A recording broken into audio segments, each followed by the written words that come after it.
In Las Vegas, everything changes, but the recent loss of the historic Bally's Hotel to something that once existed here in town, but completely vanished from the Las Vegas market, and the strange reason that Bally's might just return somewhere else on the Strip, this one is a complete bizarre head-scratcher that I'm going to explain right now.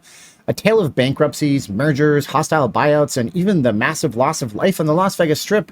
This is more than a simple swap of a marquee on a famous Las Vegas resort. How's it going, guys? My name is Steven. I'm not leaving Las Vegas, and hold on to your hats here because not only is the Strip about to change, but it's about to get a massive throwback brand name and a setup for even more changes down the line. Now, so to fully understand this, why Bally's is changing and likely not actually going anywhere in the market in the long run, we need to understand the players involved in the situation. So first there's Harrah's Entertainment, that is, but it's not the same hotel that you might go into to gamble today. Now this is the old corporation known as Harrah's, the one that lost money seemingly every single minute of its existence. That one doesn't fully exist anymore, but it still exists as a hotel. And this turned into Caesars Entertainment, but not the Caesars that we know and talk about here. It's confusing, trust me, I know. This is going to make sense in a minute. Secondly, there's Dorado Resorts. Now, they technically don't exist anymore, but they do. They are now called Caesars Entertainment. I told you, this is going to be complicated. Just stay with me. I'm going to make sense of it all, I promise you. Next up is Binyan. Now, he died almost 33 years ago, but he was the one guy that started the Horseshoe brand in downtown Las Vegas. And that comes into play in just a second as well. Another important player here is going to be Bally's Corporation, but not the one that built the Bally's itself. That old version of Bally's was called Bally's Manufacturing, and it went out of business in 1996. The new Bally's came from an old name, Twin River Holdings, and more on that in just a minute. Lastly, and I think this is really probably the last one, it's Gaming and Leisure Properties. Now, they don't technically do any casino business themselves, but they are a landlord, and they currently own the land the Tropicana Casino down on the Strip sits upon, as well as the building. Okay, are you ready? Well, it kind of makes one of us, but it doesn't matter. Here we go. So Bally's came about in the early 1970s, and it was the brainchild of the then MGM Grand Film Studio owner Kirk Kerkorian. He built the largest hotel in the world with the International, now the Westgate, and then he decided to do it all over again right on the Las Vegas Strip. In 1973, the MGM Grand Hotel opened, and for a time it was okay. There were rumors of financial problems, but a good old Kirk had invested $803 million of today's money into building it from the ground up, so he wanted to at least see it become profitable. In 1980, the property suffered a horrific loss with a fire that led to the largest disaster in Las Vegas history.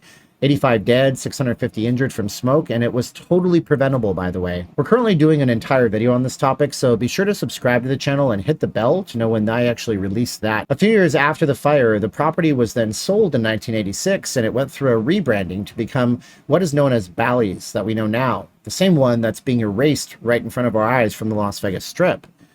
Bally's Manufacturing seemed the perfect fit. Kerkorian was looking to sell the studio, and Bally's made pinball and slot machines. So what could possibly go wrong with this situation? Now, this ownership would continue all the way to this year, 2022.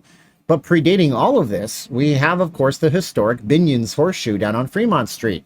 That one opened up in 1951. So if you think that having two casinos named Horseshoe here in Las Vegas makes no sense, you're totally right. So let's step back to 1998, when a woman named Becky Bennon won controlling rights in the downtown Las Vegas Binions Horseshoe from her brother Jack Binyan. Within 4 years, she managed to cut down costs, which alienated and upset the gamblers, failed to keep enough money in the casino safe to satisfy the state gaming regulators, and then she did something really silly. She decided not to sign a deal with the Culinary Union. Now, in modern day Las Vegas, the unions are basically running the city.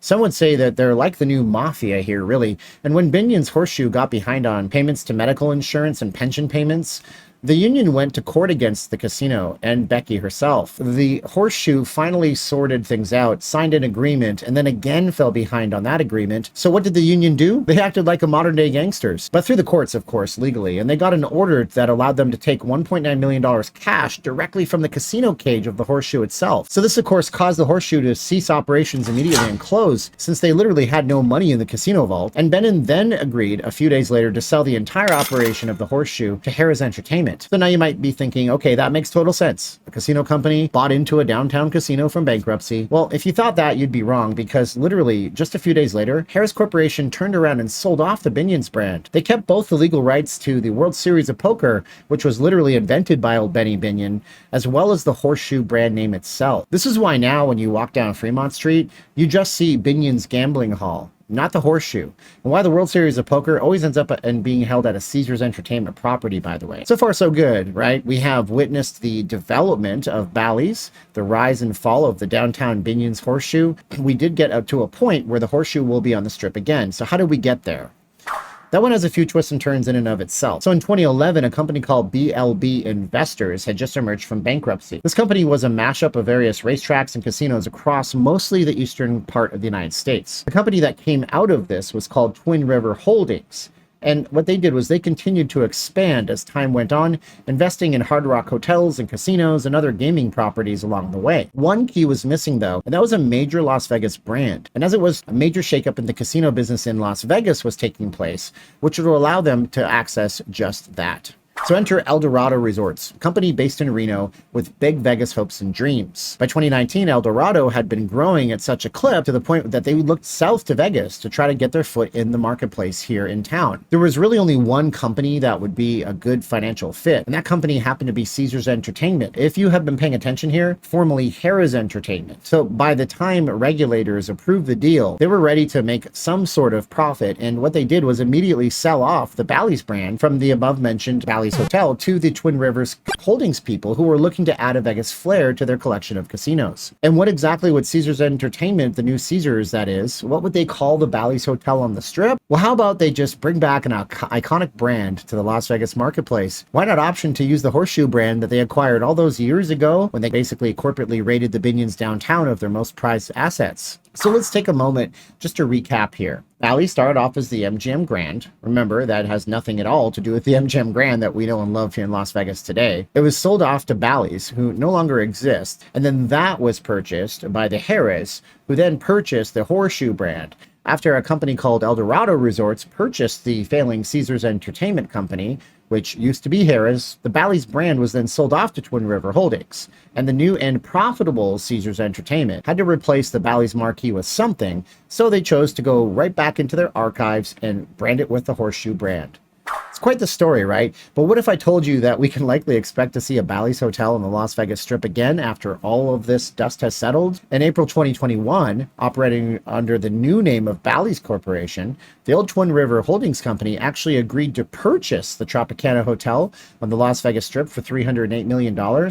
This means that whatever plans the company has for the Tropicana itself, it almost certainly involves changing the name. So-Hung Kim said in an interview, their CEO, that they were open to a, quote, complete renovation of the Trop, or even raising the entire property and starting all over from scratch. So, more changes on the way for the Las Vegas Strip, where everything old is somehow new again, and casino brands like old friends can sometimes pop up in the most unexpected places. I'd like to thank you here for watching and sharing and liking this video. If you're just browsing through, be sure to go ahead and subscribe to the channel and check out a few more videos that you might actually like. I'm going to put them up on the screen while I'm talking to you here. My name is Steven. I'm not leaving Las Vegas. And as we always say here on the channel, 3, 2, 1, and click!